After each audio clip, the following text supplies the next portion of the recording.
storytelling doesn't come naturally for everyone, especially in more of a business setting. So for those that it doesn't come natural, what advice do you have for helping to develop this muscle and getting more comfortable with being vulnerable? A lot of people think they don't have any stories. You know, when I'm teaching storytelling, people will say, well, I don't have any stories. But actually, we all have a wealth of stories, and we tell them quite naturally in social situations. So you might be in the pub with your friends and you'll say something like, you won't believe what happened to me today. Or somebody will describe a problem that they're having and you'll say, well, I've been in that situation too. Let me tell you how I handled it. But when we're asked to craft a story, often we just freeze up. So I think the trick is to develop what we call a storytelling mindset, to start recognizing when an experience that you've had or an experience that somebody else has had can become the basis of a story that can be used to influence others.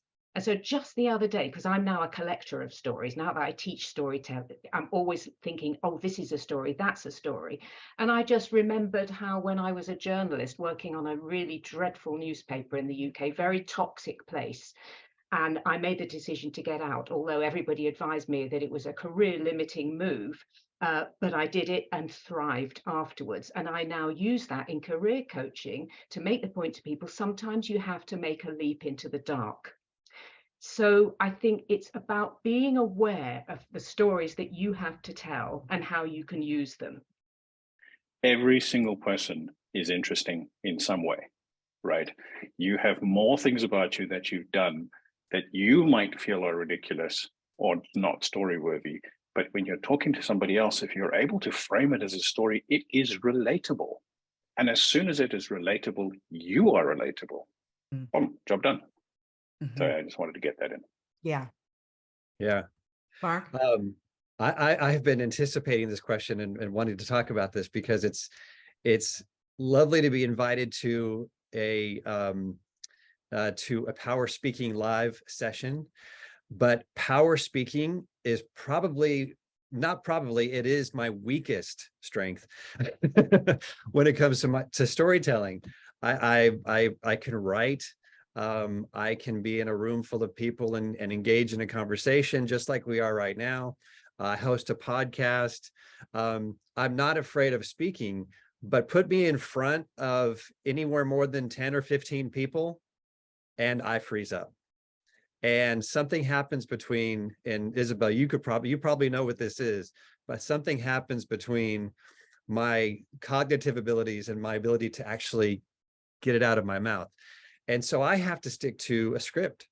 So if I have a room full of people, I must stick to my script. Otherwise, I completely lose it. And I ramble and I'm incoherent. I'm probably not too incoherent, but to me, it feels incoherent.